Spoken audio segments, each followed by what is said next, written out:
Okay, so there are some issues that come up during these studies that don't always lend themselves to class. They certainly make class a lot longer, too long.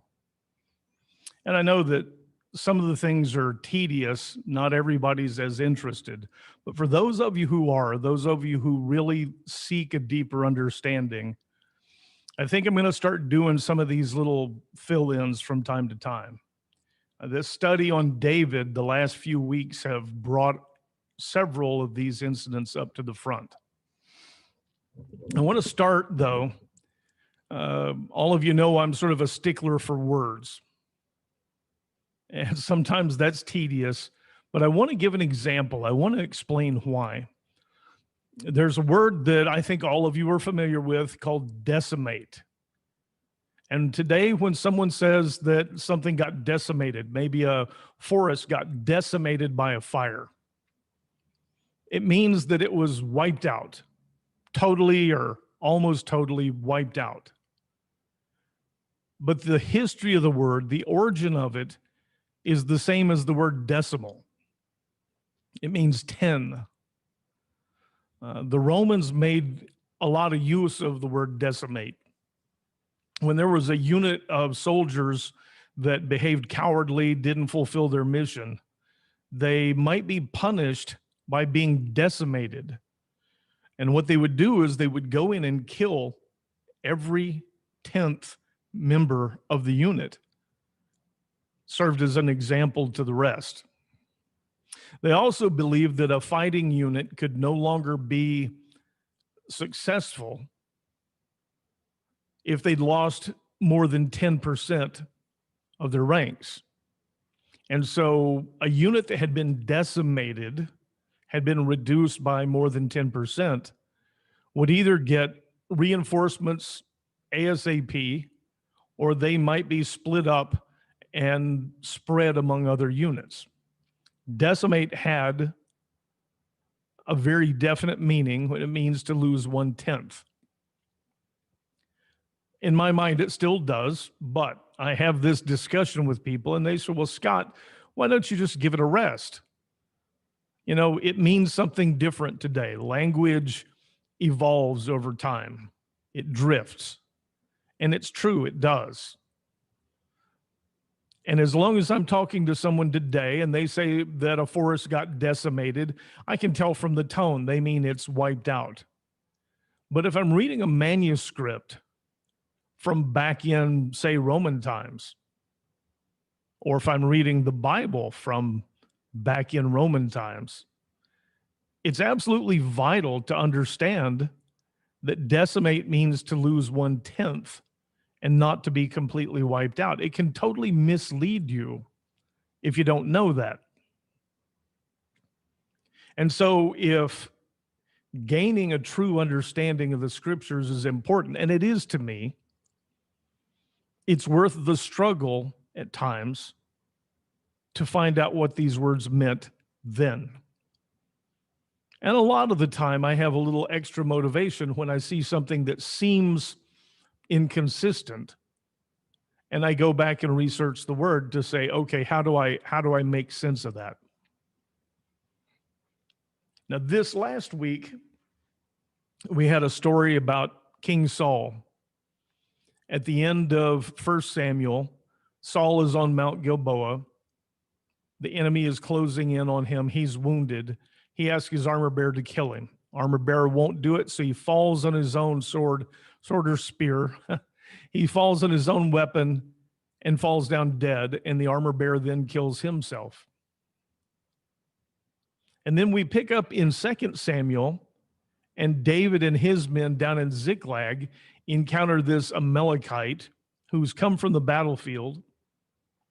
And he claims to have found Saul fallen on the battlefield. And Saul asks him to end his life. And he says that he does. Even brags about it. And people read that and they think, well, you know, that's inconsistent. How do I reconcile those two? One says one thing, the other book says another thing. And I'm always concerned about that You know, people will say, well, does it even matter? Who cares if he killed Saul or if Saul killed himself? Does it really matter?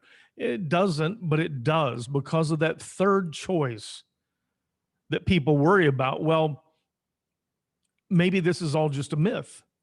These are two conflicting stories. And so they were just myths written at different points in time. They don't have to agree. And that concerns me. And so this last week, I brought out the fact that the Amalekite story says that the chariots were closing in on Saul on Mount Gilboa. And I pointed out there are no chariots on Mount Gilboa. It doesn't work. There are no chariots on Mount Gilboa. And it's full of boulders. It just can't happen. Chariots didn't have rubber tires and spring suspension like our cars. It wouldn't work. And so what we know is that he made up a story.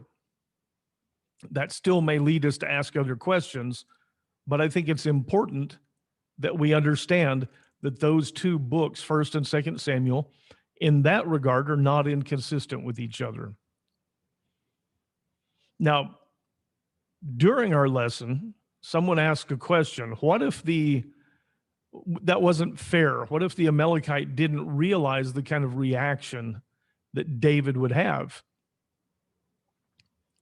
And I mentioned that the Amalekite was referred to as a ger, G-E-R. Put an I-M on the end of that, gerim, and it's plural. So the Amalekite and his family were gerim. They're sort of these protected foreigners that live amongst the Jews. And there were no small amount of them. And it says that he was the son of an Amalekite, and that so they've been in with the Jews for at least 2 generations. And so this question comes up, well, is that unfair to him because he didn't know? So I want to ask all of you, suppose you went to live in India and you stayed there for more than a month. Let's say you'd been there for years, maybe how about 2 generations? You'd lived in India all your life. What do you think the chances are that you might inadvertently, unknowingly say, you know, there are a lot of cows running around. I think I'm going to butcher one of them and have a barbecue? The chance is 0. You know, maybe I'll open up a restaurant and start serving tandoori beef. 0. You would know. There's a tendency to look at people who lived a long time ago and think, well, they were primitive. Maybe they were ignorant. They just didn't know. And that's arrogant of us. He knew. He should have known, at least. The problem is he gauged David's possible reaction politically based on how he saw the world, and that David would see Saul as his not only rival, but as his extreme enemy. And he just couldn't really picture that David wouldn't want him out of the way. The gerim, the protected foreigners, are going to come up again in next week's lesson. And it becomes important. We're told these things for a reason. They're in there. Sadly, we've lost contact with some of the words. And so some of the meaning is lost. And hopefully during this week's lesson, I'll talk a little bit more about gerim, because we're going to see a pair of them, and they figure prominently in the story. And it winds up being very, very similar to this Amalekite that claimed to have killed King Saul. I hope it helps. I hope maybe I can get us through the lessons a little bit more on time, and at the same time give you some of the things that I think you need to hear. And if you have a specific question, email it. I'll do my best to deal with it. Maybe it's better even if I have a little bit of time. And so periodically, hopefully, I'll record a few of these. I hope to see a lot of you in person on Sunday. I hope to see even more of you in the little boxes on Zoom. Thanks.